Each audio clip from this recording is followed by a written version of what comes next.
हाय दोस्तों, good morning. आप लोग को आज मैं ऐसे इतिहास के बारे में जानकारी देने जा रहा हूँ। आप इस वीडियो को ज़रूर पूरा देखिए।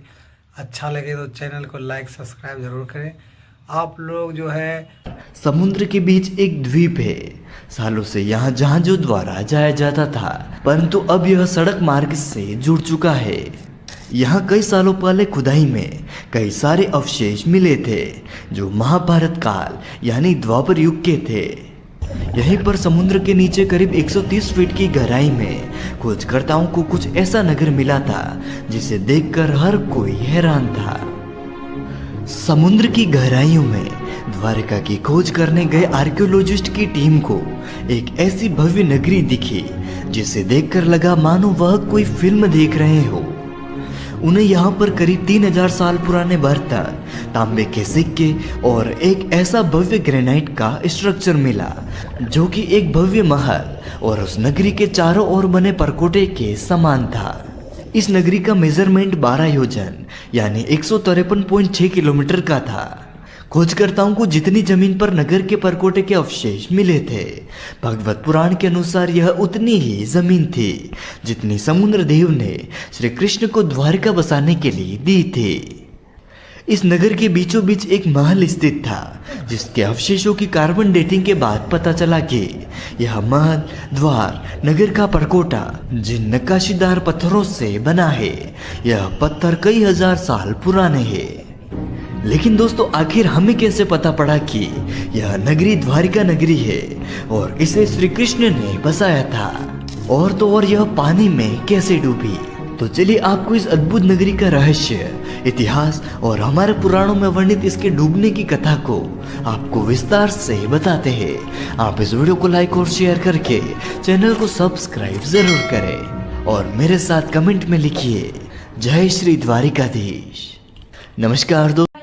हम लोग आज अपने बच्चों के इतिहास के बारे में नहीं बता पाते हैं, नहीं दिखा पाते हैं, तो इस वीडियो को ज़रूर देखिए ताकि बच्चों को इतिहास के बारे में जानकारी चले और हमारे देश में क्या क्या है इसकी पता चले। जरूर पूरा वीडियो देखें। आप श्रीमद् भागवत पुराण के 10वें अध्याय के अनुसार अपने मामा कंस का वध करने के बाद भगवान श्री कृष्ण अपने यादव वंश के साथ मथुरा में रहने लगे।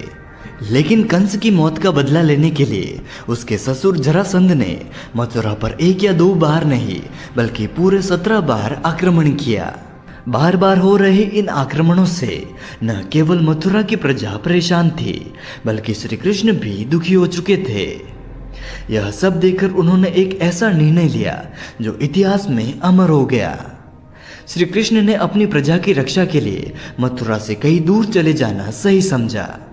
भगवान श्री कृष्ण अब और युद्ध करके अपने परिवार और प्रजा को संकट में नहीं डालना चाहते थे, इसलिए उन्होंने अपने परिवार और पूरी प्रजा के साथ मथुरा को छोड़ दिया और मथुरा से 1250 किलोमीटर की दूरी पर अरब सागर के किनारे जा पहुंचे, जहां उन्होंने विश्वकर्मा को समुद्र के ऊपर एक नगरी बनाने का आदेश दिया। लेकिन समुद्र देव की मर्जी के बिना समुद्र के बीचों बीच एक पत्थर भी लगाना संभव नहीं था। इसलिए भगवान श्री कृष्ण ने समुद्र देव की पूजा की। स्वयं नारायण का आदेश कौन टाल सकता था? तुरंत समुद्र देव ने प्रकट होकर अरब सागर के बीचों बीच 12 योजन यानी करीब 153.6 किलोमीटर की धरती प्रदान की। कुछ ही समय में इस भूमि पर भगवान विश्वकर्मा ने एक विशाल द्वारिका नगरी का निर्माण किया। इस नगरी में सब कुछ बेहद ही खूबसूरत तरीके से बनाया गया था। अपनी प्रजा और यादव वंश को द्वारिका में बसाने के बाद श्री कृष्ण वापस मथुरा गए और जरासंध से अंतिम युद्ध किया, जिसमें भगवान श्री कृष्ण द्वारा जरासंध का वध कर दिया गया था। इसके बाद श्री कृष्ण वापस द्वारिका पहुंचे और अपने परिवार के साथ हंसी खुशी रहने लगे। लेकिन यह खुशियां ज्यादा समय की नहीं थी। समय के चक्र में स्वयं भगवान श्री कृष्ण भी बंधे हुए थे। समय का पहिया घूमा और कुछ ही समय के बाद पांडवों और कौरवों के बीच युद्ध छिड़ गया, जिसमें भगवान श्री कृष्ण अर्जुन के सारथी बने। 18 दिन के भीषण युद्ध के बाद आखिरकार पांडवों की जीत हुई और यहीं से शुरुआत हुई इस खूबसूरत नगरी द्वारिका के सर्वनाश की। महाभारत के स्त्री पर्व के अनुसार यह वह समय था जब पांडव महाभारत के युद्ध में विजय होते हैं और उनके हाथों सभी कौरवों का वध कर दिया जाता है। माता गांधारी ने जब अपने 100 पुत्रों की मृत्यु का समाचार सुना तो वह यह दुख नहीं सह पाए और उन्होंने भगवान श्री कृष्ण को अपने बेटों की मौत का जिम्मेदार ठहराते हुए उन्हें श्राप दिया कि जैसे उसके वंश का विनाश हुआ है, ठीक वैसे ही 36 साल बाद तुम्हारे वंश का भी विनाश होगा। श्री कृष्ण इसके बारे में सब कुछ पहले से ही जानते थे। उन्हें इस बात का पहले से ही आभास था, इसलिए उन्होंने श्राप को आशीर्वाद के तौर पर लिया। भगवान कृष्ण जानते थे कि उनका धरती पर अपनी लीलाएं समाप्त कर अब वापस वैकुंठ धाम लौट जाने का समय है। कुछ वर्षों के बाद जब द्वारिका के पास बसे पवित्र स्थल पिंडारक में कई साधु संत आए हुए थे। उन्हें देखकर श्री कृष्ण के पुत्र साम्ब ने अपने मित्रों के साथ मिलकर ऋषि मुनियों के साथ एक शरारत करने की सोची। फिर क्या था, साम्ब ने एक गर्भवती स्त्री का वेश बदला और साधु संतों के पास पहुंच गया। वहां जाकर उसने ऋषि मुनियों से अपने होने वाले बच्चे के बारे में पूछा। ऋषि मुनि अपने साथ हो रहे इस मजाक से क्रोधित हो गए और उन्होंने साम्ब को श्राप दे दिया कि वह एक लोहे की मुसल को जन्म देगा जो यादव वंश के विनाश का कारण बनेगा। यादव वंश को अब तक 2 श्राप लग चुके थे, पहला माता गांधारी का और दूसरा ऋषि मुनियों का। अब इन दोनों श्रापों के पूर्ण होने का समय था। थोड़े ही समय के बाद साम्ब के कपड़ों से एक लोहे का मुसल मिला। यह खबर मिलते ही पूरे यादव वंश में कोहराम मच गया। जब श्री कृष्ण के नाना उग्रसेन को इस पूरी कहानी का पता चला तो उन्होंने श्राप से बचने के लिए उस लोहे के मुसल के टुकड़े कर दिए और उन्हें समुद्र में फेंक दिया। उन्हें यह गलतफहमी थी कि ऐसा करने से उन्होंने यादव वंश को इस श्राप से बचा लिया है, लेकिन ऐसा नहीं था। स्वयं भगवान श्री कृष्ण के लिए भी इन श्रापों को पूर्ण करना आवश्यक था। इस कारण जैसे ही उग्रसेन मुसल के टुकड़ों को समुद्र में फेंकते हैं, वैसे ही उन्हें एक मछली निगल लेती है। इसके बाद वह मछली मछुआरों के जाल में फंसती है। जब उसे चीरा जाता है तो उनके पेट से उसी लोहे के मुसल के टुकड़े निकलते हैं। कहा जाता है कि एक शिकारी ने इस जहरीले मुसल के टुकड़ों से एक जहरीले तीर का निर्माण किया और इस तरह टुकड़े टुकड़े होने के बाद भी यह लोहे का मुसल एक बार फिर तैयार हो जाता है यादव वंश के विनाश के लिए। अब 36 साल बीत चुके थे और वह समय आ चुका था जब माता गांधारी और ऋषि मुनियों के श्राप को सच होने का समय था।